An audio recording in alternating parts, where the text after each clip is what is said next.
Wahabi bilang bapak ibunya Nabi dalam neraka. Ini orang-orang goblok ini, orang-orang nggak ngerti hadis ini. Saya tidak berani mengatakan ayah Nabi di surga. Saya nggak berani. Nabi bilang di neraka. Apakah saya bantah Rasulullah SAW? Saya nggak berani. Kalau anda punya dalil ayah Nabi di surga, saya akan mengatakan. Datangkan dalil yang sahih bahwasanya ayah Nabi di surga. Apa susahnya bagi saya mengatakan ayah Nabi di surga? Goblok. Ada satu huruf yang kamu hilangkan di situ. Huruf mim, mim nafi, mim yang berarti tidak, itu dihilangkan sama mereka. Harusnya inna aban nabi ma mata, tidak mati dalam keadaan kafir. Kemudian saya sampaikan juga bahwasanya jasa Abu Thalib lebih besar daripada jasa ibu Nabi. Ibu Nabi sekedar mengandung. Abu Thalib rela mati membela Rasulullah SAW.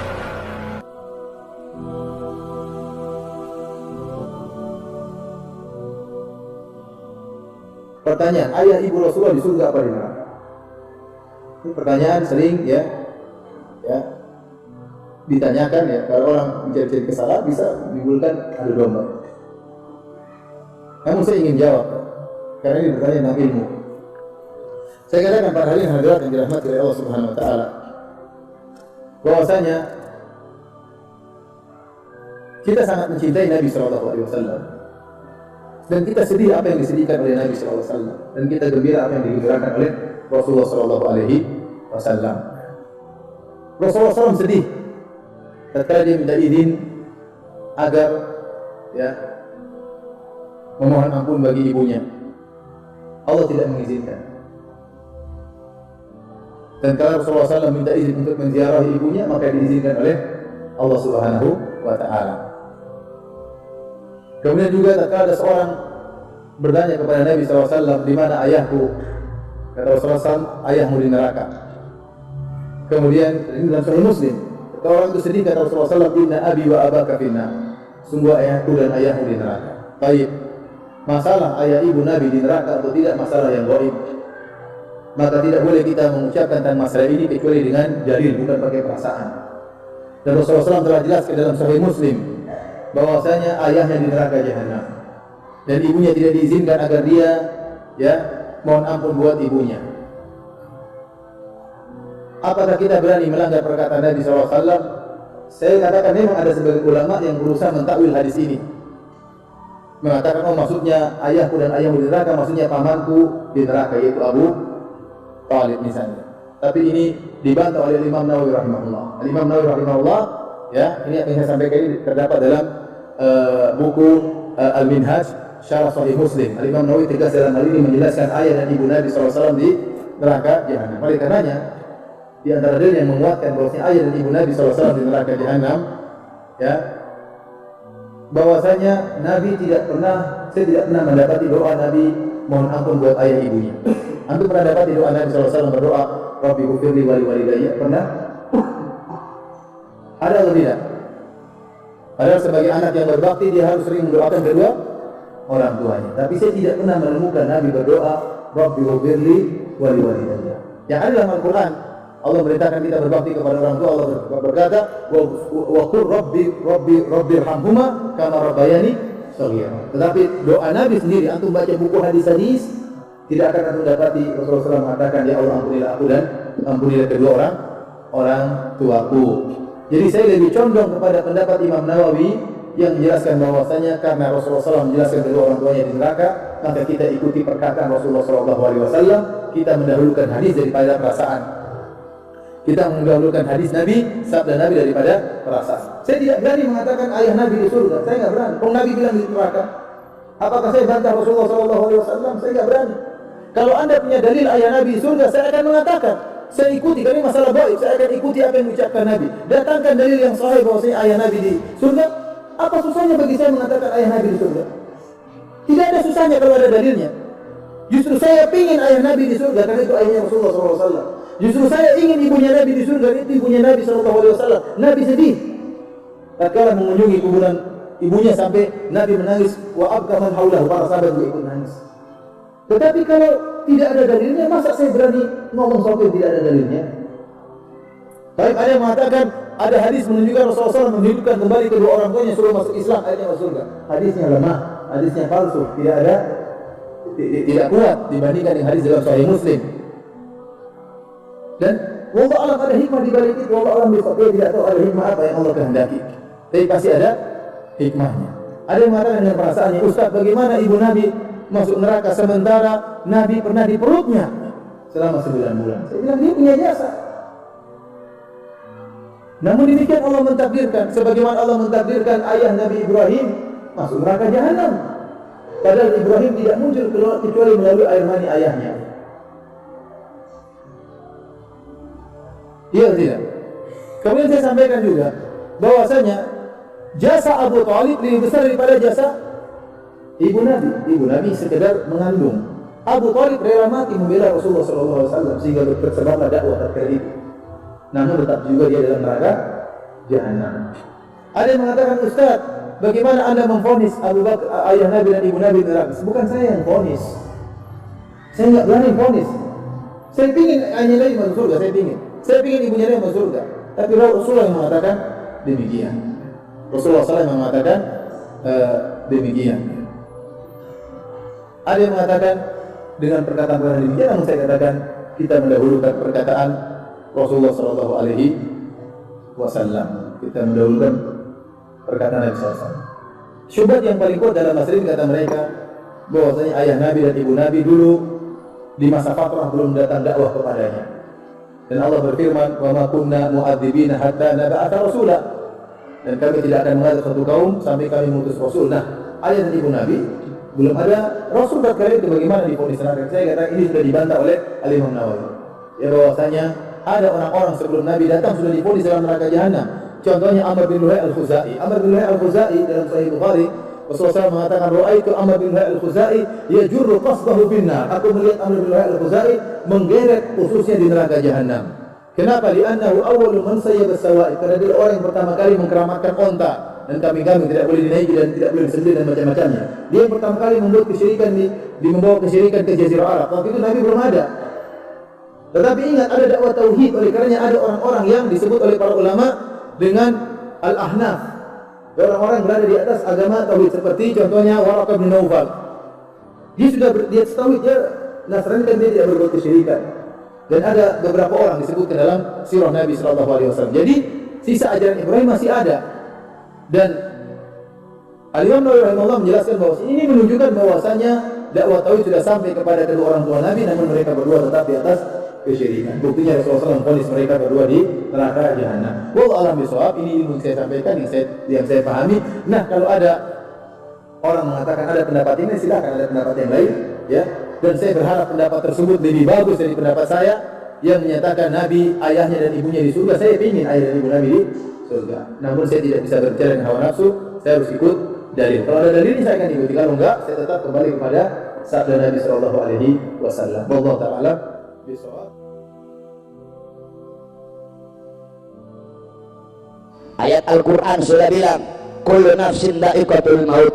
Setiap yang bernyawa, yang berjiwa pasti akan mati. Kullu man 'alaiha fan. Segala sesuatu yang ada di atas bumi pasti binasa. Kullu syai'in khaliqun illa wajha. Segala sesuatu, zat, wujud, bentuk apapun akan hancur kecuali Allah. Yang tua mati, yang muda mati, yang kaya mati, yang miskin mati, yang sehat mati, yang sakit mati. Semua pasti mati. Wa kullu jadidin bal. Segala sesuatu yang baru pasti akan usang. Pakaian barumu tidak akan baru selama-lamanya. Rumah barumu tidak akan baru selama-lamanya.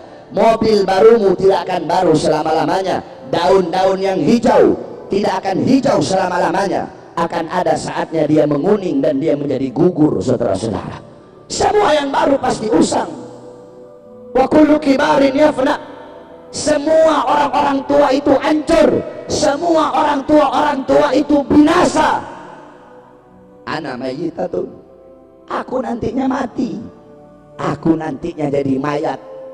Fadikri wa fikri bak. Walaupun aku jadi mayat, tetapi mengenangku akan abadi selama-lamanya. Mengenangku akan kekal. Kenapa? Faqad taraktu khair. Karena aku telah meninggalkan kebaikan. Apa kebaikan yang ditinggalkan oleh beliau? Nabi Muhammad. Wa waladtu tuhra. Aku telah melahirkan anak yang suci. Siapa anak suci yang dilahirkan oleh beliau? Nabi Muhammad. Sehingga setiap orang yang mengenang Nabi pasti akan mengenang ibunda Nabi Muhammad. Enggak bisa kamu cuma mengenang Nabi tapi enggak mengenang ibunda Nabi, tidak bisa. Tidak bisa. Setiap orang yang mengenang Nabi tidak bisa dilepaskan dari kenangan ibunda Nabi. Setiap orang yang mengingat Nabi tidak bisa dilepaskan daripada ingatan mengingat ibunda Nabi Muhammad SAW. Cuma kurang ajarnya Wahabi begitu. Wahabi bilang bapak ibunya Nabi dalam neraka. Ini orang goblok ini. Orang nggak ngerti hadis ini. Ada satu hadis yang dimana di situ dikatakan Rasul berkata, Abi finnar, ayahku dalam neraka. Itu hadis ada dua riwayat. Pertama riwayat Hammad ibn Salamah, kedua riwayatnya Ma'mar. Ini dalam ilmu hadis ada namanya tarjih hadis. Tarjih hadis itu di antara dua hadis itu nanti dicari tahu mana yang paling rajih, mana yang paling kuat. Nah saudara-saudara, Hammad ibn Salamah menurut Al-Imam Suyuti, Al-Imam Qurtubi, sahiftuh, Hammad ibn Salamah itu apalannya buruk di masa tuanya, sehingga kalau ditarjih, kalau dibandingkan mana yang paling kuat, maka riwayat Ma'mar yang lebih kuat. Sedangkan riwayat Ma'mar tidak ada lafaz Nabi mengatakan ayahku dalam neraka. Saudara-saudara sekalian yang dimuliakan oleh Allah, bapak ibunya Nabi, beliau berdua adalah ahlul fitrah. Ahlul fitrah itu siapa? Ahlul fitrah itu adalah orang yang hidup di masa kekosongan daripada Nabi, orang yang hidup di masa kekosongan daripada Rasul, yang dimana dikatakan oleh Allah dalam Al-Quran, wa ma kunnal mu'adzibina hatta nab'atha rasula, kami tidak akan mengazab suatu kaum, suatu golongan sehingga kami mengutus kepada kaum dan golongan tersebut seorang Rasul. Nah bapak ibunya Nabi hidup mereka di masa kekosongan para Nabi, kekosongan para Rasul, dan ajaran akidah yang mereka anut adalah ajaran dan akidah Ibrahim, millata Ibrahim hanifah muslima wa makana minal musyrikin. Wahabi pakai kata-katanya Imam Hanafi. Loh, Imam Hanafi bilang kok dalam perkataannya, gaulnya Imam Hanafi. Apa gaulnya Imam Hanafi? Inna aban Nabi sallallahu alaihi wasallam mata kafiran wa Abu Talib mata alal kufri. Goblok, ada satu huruf yang kamu hilangkan di situ, huruf mim, mim nafi, mim yang berarti tidak, itu dihilangkan sama mereka. Harusnya inna aban Nabi ma mata, tidak mati dalam keadaan kafir, dihilangin manya jadi mati dalam keadaan kafir. Imam Hanafi, inna aban Nabi ma mata alal kufri, ayah Nabi tidak mati dalam keadaan kafir. Sama Wahabi mimnya dihilangin, inna aban Nabi mata alal kufri, padahal ada manya ma mata, tidak mati dalam keadaan kafir. Saudara-saudara, jangankan bapaknya Nabi, jangankan ibunya Nabi, terlalu jauh membicarakan beliau. Malik ibn Sinan, Malik ibn Sinan, waktu perang kakinya Nabi pernah tertusuk anak panah. Malik ibn Sinan, dia kecup, dia cabut itu anak panah, kemudian dia kecup, dia telan darahnya Nabi. Kata Nabi, muntahkan wahai Malik ibn Sinan. Apa kata beliau? Tidak ya Rasulullah, aku ingin darahmu bercampur dalam darahku. Apa kata Nabi? Haram jasadmu disentuh api neraka wahai Malik ibn Sinan. Abdullah ibn Zubair, Abdullah ibn Zubair anaknya Zubair ibn Awam, waktu Nabi habis hijamah, Nabi waktu habis bekam, Nabi bilang, ya Abdullah bin Zubair, buang ini darah bekamanku di tempat yang tidak dilihat oleh orang. Dibawa sama Abdullah bin Zubair, dia lihat gak ada orang, dia minum darahnya Nabi. Habis dia minum, dia bilang, sudah aku buang ya Rasulullah. Di mana? Di tempat yang aman, gak bakal ada orang bisa lihat. Di mana? Di perutku ya Rasulullah. Kenapa ya Abdullah bin Zubair? Aku ingin darahmu bercampur dengan darahku ya Rasulullah. Apa kata Rasulullah? Ketahuilah bahwasanya Abdullah bin Zubair haram jasadnya disentuh oleh api neraka. Kemudian Sayyidina Uqasyah, Sayyidina Uqasyah ketika Nabi pulang dari haji wada, Nabi berkata, Nabi Muhammad berkata kepada para sahabat, jikalau ada dari kalian yang aku pernah berbuat zalim, aku rela dikisos. Semua sahabat diam. Uqasyah angkat tangan, saya ya Rasulullah. apa kesalahanku wahai Ukasyah? Ukasyah bilang, ya Rasulullah, dulu waktu perang ketika engkau ingin merapatkan barisanku agak terlewat maju sedikit ke depan sehingga kau cambuk aku ya Rasulullah. Aku ingin membalas mencambukmu ya Rasulullah. Sayyidina Abu Bakar berdiri, Ukasyah, aku sahabat paling dekat dengan Nabi, aku yang pertama kali mengimani ketika Nabi Isra Mi'raj. Jangan kamu kisos Nabi, kisos saya saja, cambuk saya saja.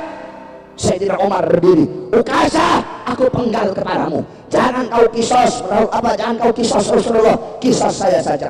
Sayyidina Ali berdiri, Ukasyah, saya dari kecil bersama Nabi, saya sepupunya Nabi, saya mantunya Nabi, Nabi mengajarkan banyak ilmu kepada saya, kisos saya saja wahai Ukasyah. Nabi bilang, diam kalian semua.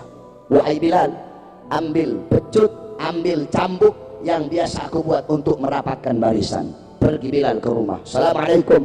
Pintu rumah dibuka oleh Sayyidah Fatimah. Ada apa wahai Bilal? Rasulullah memerintahkan untuk mengambil cambuk. Untuk apa wahai Bilal? Ukasyah pengen mengkisos Rasulullah. Apa kata Sayyidah Fatimah? Wahai Bilal, bilang kepada Ukasyah, aku putrinya Nabi, aku darah dagingnya Nabi. Kalau dia mau kisos, biar dia kisos aku saja, asal jangan dia kisos Rasulullah. Tetap diambil itu cambuk, dikasih kepada Ukasyah. Kata Rasulullah, ayo wahai Ukasyah, kisos aku. Kata Ukasyah, ya Rasulullah, dulu aku dalam keadaan tidak pakai baju, jadi kalau kamu aku cambuk pakai baju nggak adil ya Rasulullah. Buka bajumu ya Rasulullah. Sahabat makin marah. Rasulullah buka bajunya. Ketika dibuka bajunya Nabi, langsung Ukasyah peluk dan langsung dicium perutnya Nabi Muhammad. Ini hanya alasanku saja ya Rasulullah, agar aku bisa memeluk perutmu ya Rasulullah. Apa kata Nabi? Kalau kalian pengen lihat penghuni sorga, lihatlah Sayyidina Ukasyah. Malik ibn Sinan, Abdullah bin Zubair meminum darah Nabi. Ukasyah bertempel dengan kulitnya Nabi. Haram jasadnya masuk api neraka. Masa bapak ibunya Nabi, yang dimana Nabi adalah darah dagingnya, masa bapak ibunya Nabi masuk dalam neraka, saudara-saudara? Ini nggak masuk akal ini. Kalau bapak ibunya Nabi masuk neraka, berarti api neraka tidak bisa memakan beliau berdua. Kalau api neraka tidak bisa memakan beliau berdua, apa gunanya neraka? Sedangkan Allah tidak akan menciptakan sesuatu yang tidak berguna dan sesuatu yang sia-sia. Nah, oleh karenanya ibunda Nabi, setiap orang yang mengenang Nabi